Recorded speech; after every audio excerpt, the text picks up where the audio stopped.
इतिहास हमेशा तलवारों से नहीं लिखा जाता। कभी कभी कुछ फैसले पूरे युद्ध का रुख बदल देते हैं, और जब हार होती है तो जिम्मेदार ढूंढा जाता है।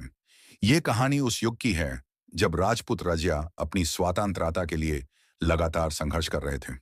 कई युद्ध हुए, कई वीर शहीद हुए, और कई कहानियां जन्म ले गई। यह युद्ध सिर्फ राजा के लिए नहीं, बल्कि सम्मान और आत्मसम्मान के लिए लड़ा जा रहा था। राजपूत सेना ने अद्भुत वीरता दिखाई, और प्रारंभिक चरण में युद्ध उनके पक्ष में जाता हुआ दिख रहा था। लेकिन यहीं से इतिहास में विवाद शुरू होता है। कुछ बाद के ग्रंथों और लोक कथाओं में कहा गया कि युद्ध के दौरान राजपूत पक्ष के एक नेता के कुछ फैसले सेना के लिए हानिकारक साबित हुए। क्या यह जानबूझ कर लिया गया फैसला था, या फिर उस समय की राजनीतिक मजबूरी, गलत सूचना, या युद्ध की अव्यवस्था? इस बात पर इतिहासकार आज भी एकमत नहीं है।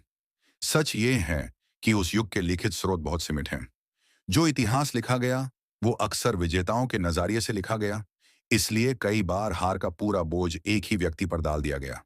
यह भी संभव है कि जिसे बाद में गद्दार कहा गया, वो बस इतिहास की कठोर राजनीति का शिकार बन गया हो। और यह भी संभव है कि उसके फैसले ने अनचाही रूप से युद्ध का रुख बदल दिया हो। इतिहास हमेशा सेफ्ट या काला नहीं होता। कई बार सच बीच के रंगों में छुपा होता है। आप क्या मानते हैं? क्या इतिहास ने पूरा सच लिखा, या फिर किसी को जिम्मेदार बना दिया? कमेंट में अपनी राय जरूर लिखें।